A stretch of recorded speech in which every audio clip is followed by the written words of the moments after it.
Thank you, Pat. First of all, I'd like to compliment Darcy and his wife, Holly, their son, David, for writing a great composition about his dad. I thought that was very, very well written. And David, he's the second son, and he unfortunately will not be able to attend tonight because he's at law school in New York. And that was very well written. Anyone who knows Darcy knows he loves the game of basketball. And he was a heck of a player, a great player, very competitive guy. But he was a greater coach, and he inspired a lot of his players to be better people. He influenced many kids to become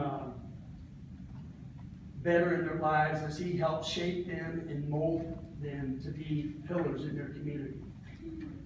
And it's with Darcy's heart, passion, and drive that has gotten him to where he is at this point in his career. In his role today, he continues to mentor and support and help people, many people, young and old, as they pursue their dreams. The foundation of WIPCA was founded by young men who had a vision like Darcy. And now, it's Darcy going into the hall as a solid cornerstone of its foundation. Welcome to the hall, Darcy. Darcy Weisner.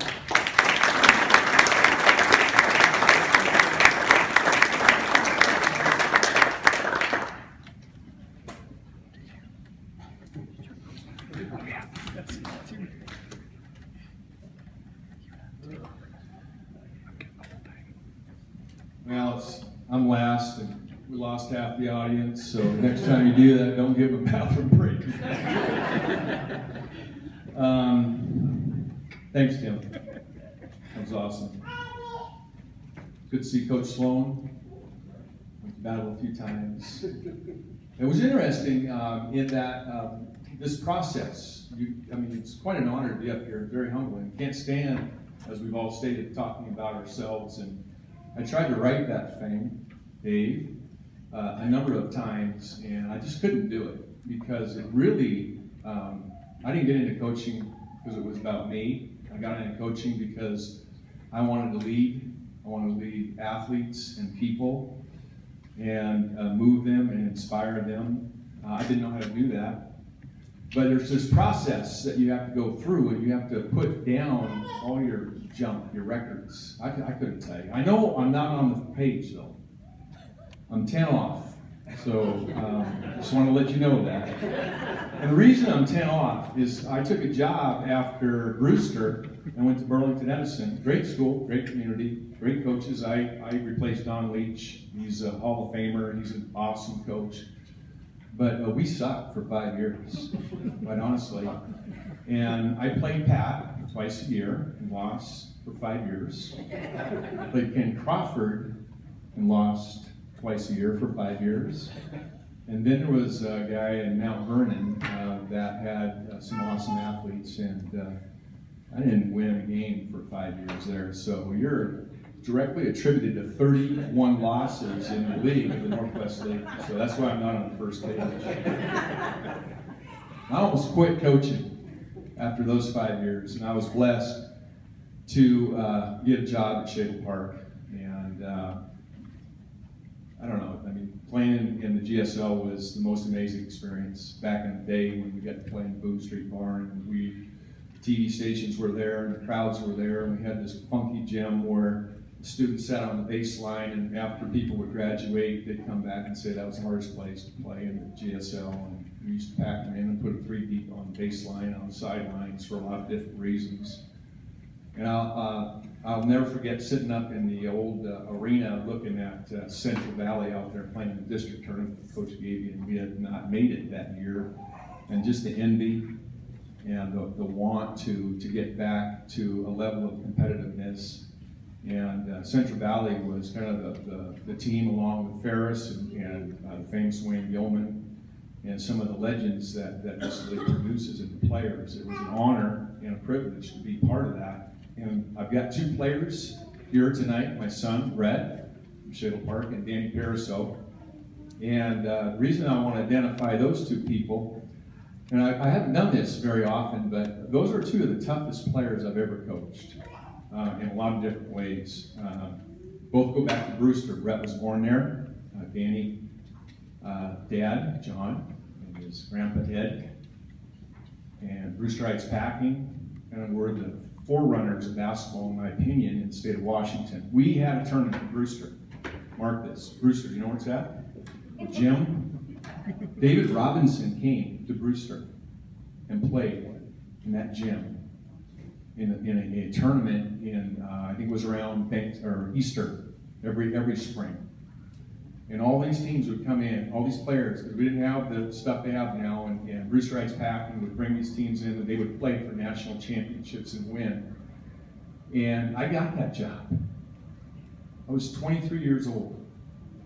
I'd gotten married the year before I graduated. My wife was working in a restaurant. I was going to school. We had a $220 rent a month at the Great Gables in Mount Vernon. There were carpenter ants in the house, and one day my wife lit the stove up and there was a mouse that got fried right in there. It was awesome. It was love. And I interviewed for about, I sent out 20 different resumes and applications and all kinds of stuff, and I never got an interview. I started thinking, I'm married and I need to get some money. And so I started looking to go into the Air Force. Got through the paperwork.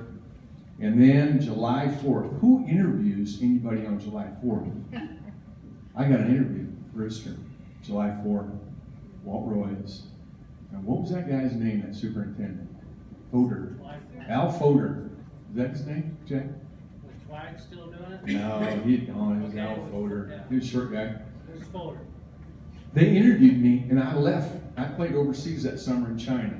There's no cell phones, there's no email, there's nothing, right? I leave my wife, who I just had married. I go off playing basketball. I don't have a job. I get back, I land in San Francisco. She calls me up on a payphone. Remember those?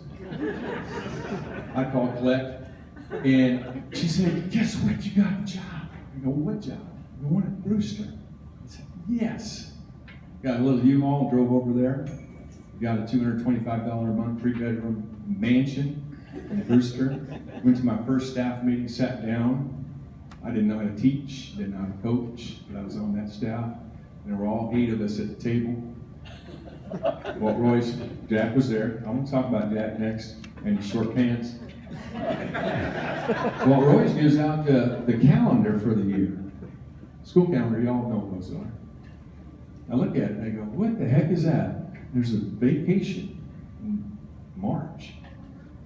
Wednesday through Thursday through Friday. I go, what's that? I'm just true story. I'm not embellishing at all. I said, what is that? Walt looks at me and goes, that's for the state tournament. They built that into the school calendar. It's off, whether you make it or not. I replaced 2 coaches that went 5-6-5 at the state, 5-6-5, and both got fired. One got fired in the gym like Hoosiers with everybody showing up. And I said something really stupid. I said, well, you expect to go every year, don't you? Dead silence. He looked at me and says, yes. And I was horrible. I was a horrible teacher. I was a horrible coach. But I had a ton of people in the community. And Jack McMillan's here and his wife Sharon. And we didn't have any kids yet. And Jack and Sharon just brought us in. They mentored me. He called me. My wife got a little irritated at him because every time he called, it took 30 minutes. Yeah, you remember saying that. Don't lie.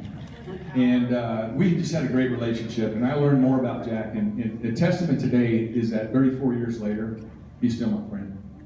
And they are mentors to me and my wife on how to be married, number one, and how to raise a family. So I just want to say thank you, Jack. And I know you've thrown out some teas to the people in this room, and they do appreciate it. So thank you, Jack. I appreciate it.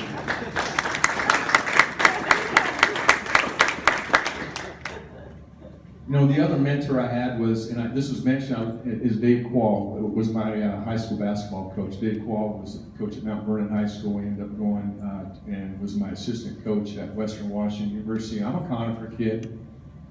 I went. I have scars on my back. I do, right here. Down my spine from taking charges up at Mount St. Michael's on the asphalt station drills. The ones outside, not the ones inside. That's right.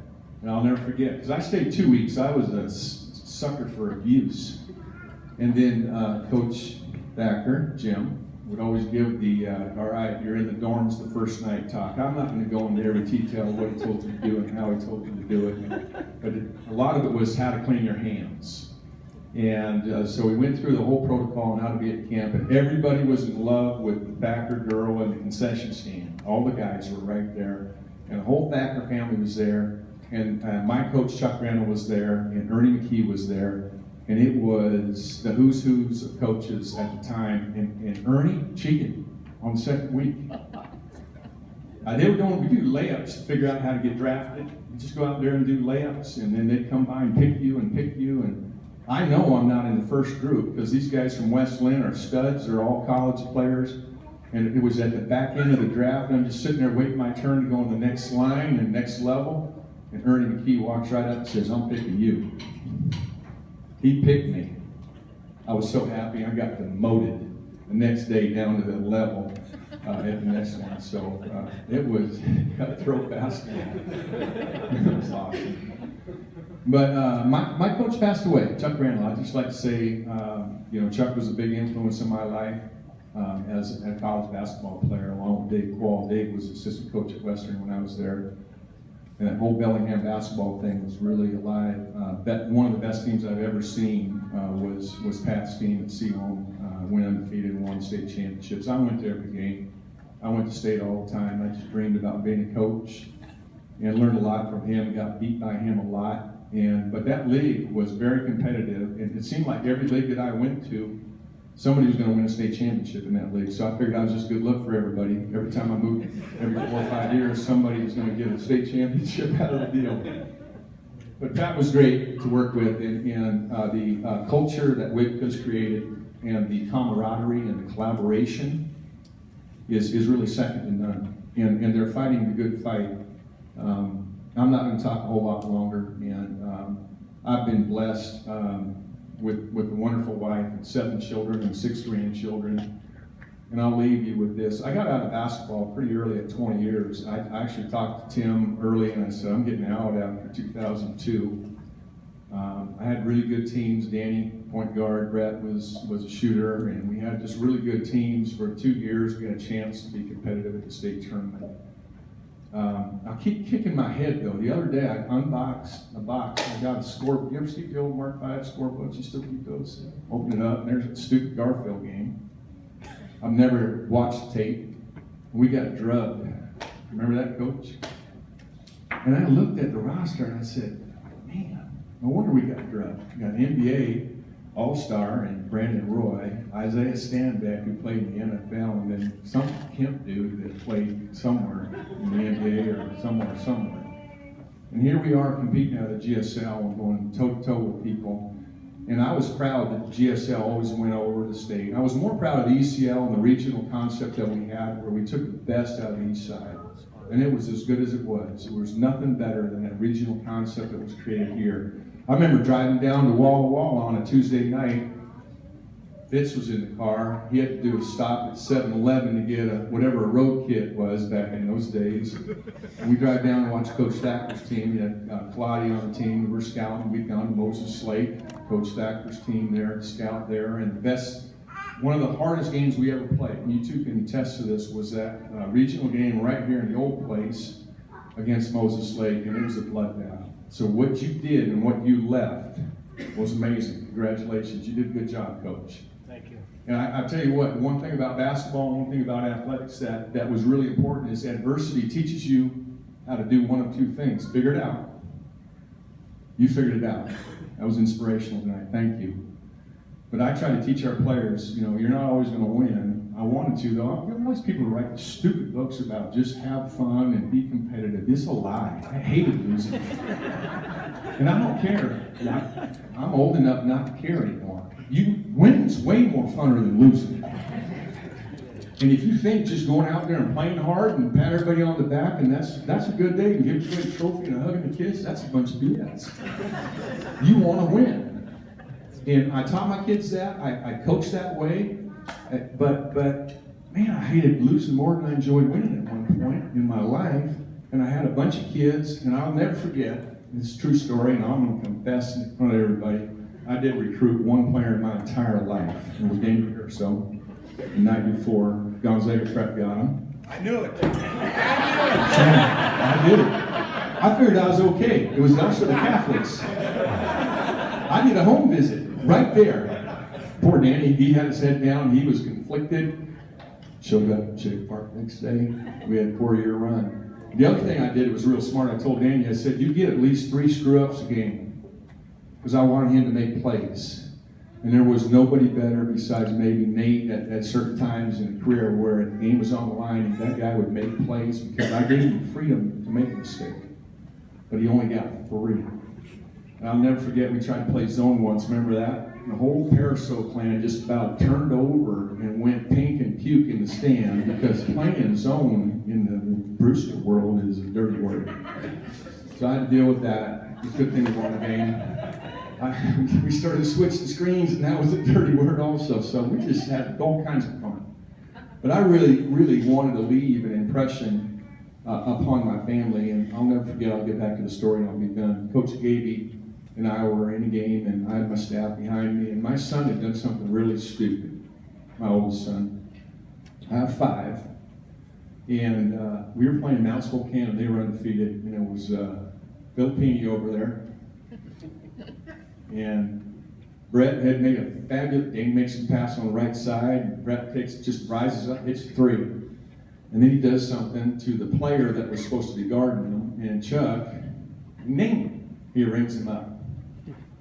And a good father would do what at that particular point? You pull him out of the game and you lose control at your son. And I apologize to you and to my son, and I've done that before, and he says, don't worry about it. But that changed my life because I lost it. I was not a coach at that point. I was. And you don't play the game that way. And I could tell somebody else that and maintain my composure. I couldn't tell my children that. So I made a decision at that point that I was going to be done coaching, that I was going to invest in my son Michael, my daughter Jamie, my son David, Erica, Ronnie and Sean, and all my grandchildren, that I would try to give them the same thing that I gave those players for 20 years. And that was my motivation. And but I miss coaching. If they could pay me what I'm getting paid now, and I could coach, I'd do it. I'd do it tomorrow. I envy you who are still coaching. Jack and I, Jack's back in the game now. I do believe in a number of years that I'll be doing exactly what Pat talked about. I'm so humbled and proud to be here. I never tried to get to this spot. I want to thank Tim and Whitka for all their support. And I want to thank basketball for making me who I am today, and making my children and the players that I've coached. I'm just proud of what they've done. Thank you very much.